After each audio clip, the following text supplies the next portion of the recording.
ஹாய்ங்க, இன்னைக்கு வீடியோவில் ஒரு நான்வெஜ் ரெசிபி மீன் குழம்பு மீன் வறுவல் எப்படி செய்கிறதுன்னு பார்த்துடலாம். அதுக்கு தேவையான பொருட்கள்: 1 கிலோ மீன் எடுத்துக்கிறேங்க.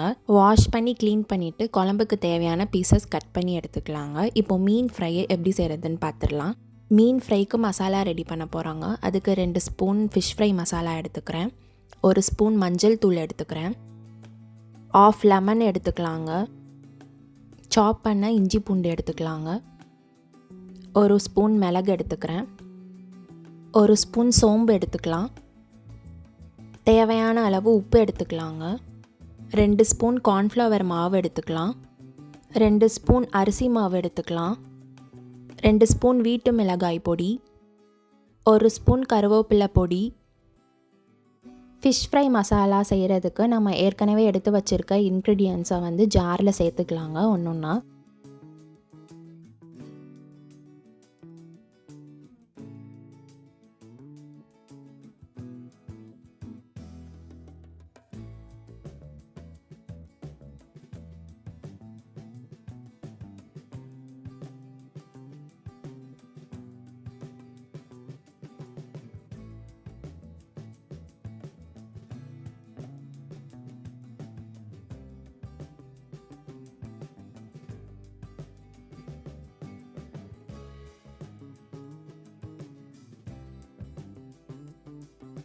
ரெண்டு டேபிள் ஸ்பூன் ஆயில் சேர்த்து தேவையான அளவு தண்ணி சேர்த்து ஃபைன் பேஸ்ட்டாக அரைச்சி எடுத்துக்கலாங்க. அரைச்சி எடுத்த மசாலாவை நம்ம மீனில் நல்லா தடவிக்கலாங்க. தடவிட்டு ஒரு 20 நிமிஷம் நம்ம மேரினேட் பண்ணிக்கலாம்.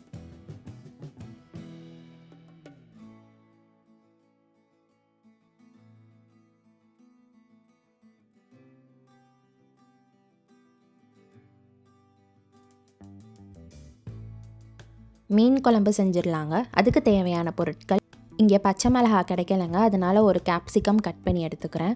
ஒரு தக்காளியை கட் பண்ணி எடுத்துக்கிறேங்க. ஒரு பெரிய வெங்காயம் கட் பண்ணி எடுத்துக்கிறேங்க. 1 ஸ்பூன் மஞ்சள் தூள். 1 ஸ்பூன் மீன் குழம்பு பொடி. 1 ஸ்பூன் வீட்டு மிளகாய் பொடி. 1 ஸ்பூன் மல்லித்தூள். தேவையான அளவு சால்ட் எடுத்துக்கலாம். தேவையான அளவு புளி தண்ணி கரைச்சி எடுத்துக்கலாம்.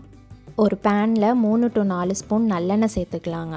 சேர்த்துட்டு கருவேப்பிலை சேர்த்துக்கலாம். இங்கே கருவேப்பிலை கிடைக்காதனால நான் கருவேப்பிலை பொடி சேர்த்துக்கிறேங்க. கருவேப்பிலை சேர்த்ததுக்கப்புறம் வெங்காயம் சேர்த்துக்கலாங்க. வெங்காயம் வதங்குறதுக்கு லைட்டாக சால்ட்டு சேர்த்து அதை நல்லா நம்ம வதக்கி விட்டுக்கலாம்.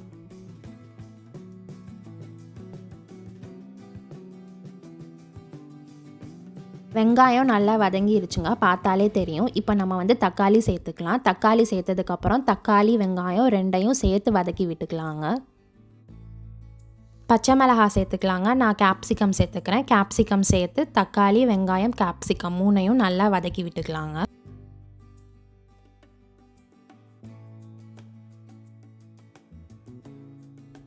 கரைச்சி வச்சுருக்க புளி தண்ணியை இதில் சேர்த்துக்கலாம். நான் புளி தண்ணியோட வீட்டு மிளகாய் பொடி, மல்லிப்பொடி, மீன் குழம்பு மசாலா, சால்ட் இது 3ஐயும் சேர்த்து நான் ஏற்கனவே கரைச்சி வச்சுருக்கேங்க.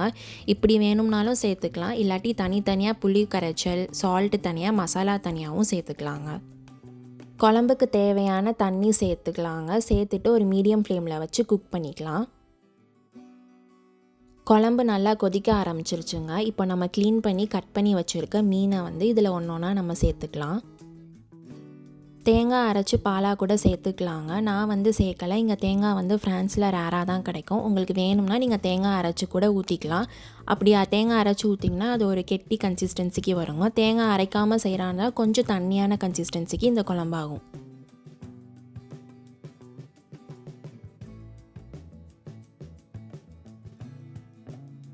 மீனை சேர்த்துக்கலாங்க. மீனை சேர்த்ததுக்கப்புறம் நல்லா அதை ஒரு 2-3 கொதி வர அளவுக்கு லோ ஃப்ளேமில் வச்சு நம்ம குக் பண்ண போகிறோம்.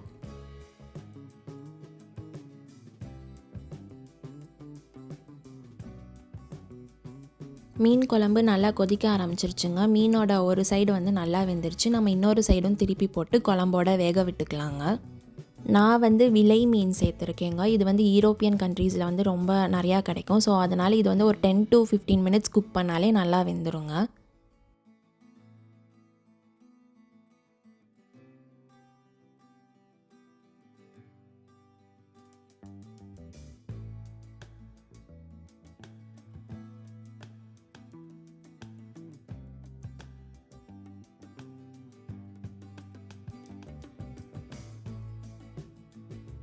மீன் நல்லா வெந்துருச்சுங்க, குழம்பும் கொதிச்சிருச்சு. இப்போ ஒரு கைப்பிடி அளவு கொத்தமல்லி தூவி நம்ம குழம்ப இறக்கி வச்சிடலாங்க.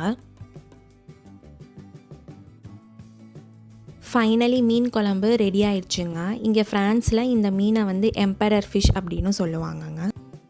இந்த மீன் குழம்ப சுட சுட சாதத்தில் வச்சு சாப்பிட்டோம்னா அப்படி ஒரு டேஸ்ட் இருக்குங்க. மீன் குழம்ப பழசாகி சாப்பிட்டா இன்னமும் நல்லா இருக்குங்க. மீன் குழம்பு செஞ்சாச்சுங்க. இப்போ மீன் ஃப்ரை பண்ணி எடுத்துடலாமா? அதுக்கு ஒரு பேனில் ஒரு 4 டேபிள் ஸ்பூன் ஆயில் சேர்த்துக்கிறேங்க. ஆயில் சூடாகவும் நம்ம மேரினேட் பண்ணி வச்சுருக்க மீனை இதில் சேர்த்துக்கலாம்.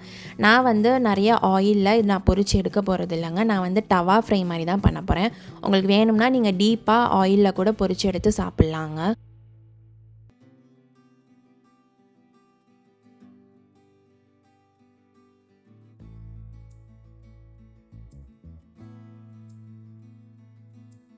ஒரு பக்கம் நல்லா ஃப்ரை ஆயிடுச்சுங்க. ஸோ இன்னொரு பக்கம் ட்விஸ்ட் பண்ணி நம்ம இன்னொரு சைட் ஆஃப் மீனையும் வந்து ஃப்ரை பண்ணி எடுத்துக்கலாம். எப்போவுமே வந்து டீப் ஃப்ரையை விட வந்து டவா ஃப்ரை வந்து கொஞ்சம் பெட்டருங்க. ஏன்னா ஆயில் கம்மியாக இருக்கும். பட் குக்கிங் டைம் வந்து கொஞ்சம் கூட தாங்க. ஆனால் இது டீப் ஃப்ரை பண்ணிங்கன்னா ரொம்ப மொறுமொறுன்னு இருக்கும். குக்கிங் டைம் கம்மியாக இருக்கும். ஆனால் ஹெல்த் பெனிஃபிட்ஸ் படி பார்த்திங்கன்னா டவா ஃப்ரை வந்து பெஸ்ட்டுங்க.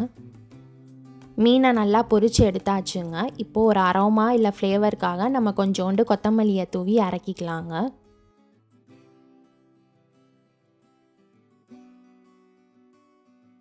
மீன் குழம்பு, மீன் வறுவல்னால் யாருக்குங்க பிடிக்காமல் இருக்கும்? எல்லாருமே விரும்பி சாப்பிடுவோம். அதுவும் குழந்தைங்களுக்கு இந்த மாதிரி அட்ராக்டிவாக கலர்ஃபுல்லாக செஞ்சு கொடுத்தா இன்னமுமே விரும்பி சாப்பிடுவாங்க. ஒரு முழு பிளேட் ஃபிஷ் மீலே நம்ம ரெடி பண்ணிட்டோங்க. சூடான சாதம், மீன் குழம்பு, ஒரு முழு ஃபிஷ்ஷை ஃப்ரை பண்ணி எடுத்துக்கிறோங்க. இந்த ரெசிபி உங்களுக்கு பிடிச்சிருந்துச்சுன்னா Sooru-Ready-ah யூடியூப் சேனலை லைக், ஷேர், சப்ஸ்கிரைப் பண்ணி பெல் பட்டனை கிளிக் பண்ணிக்கோங்க. உங்கள் ஃப்ரெண்ட்ஸ் அண்ட் ஃபேமிலிக்கும் ஷேர் பண்ணுங்கள். தேங்க்ஸ் ஃபார் வாட்சிங்.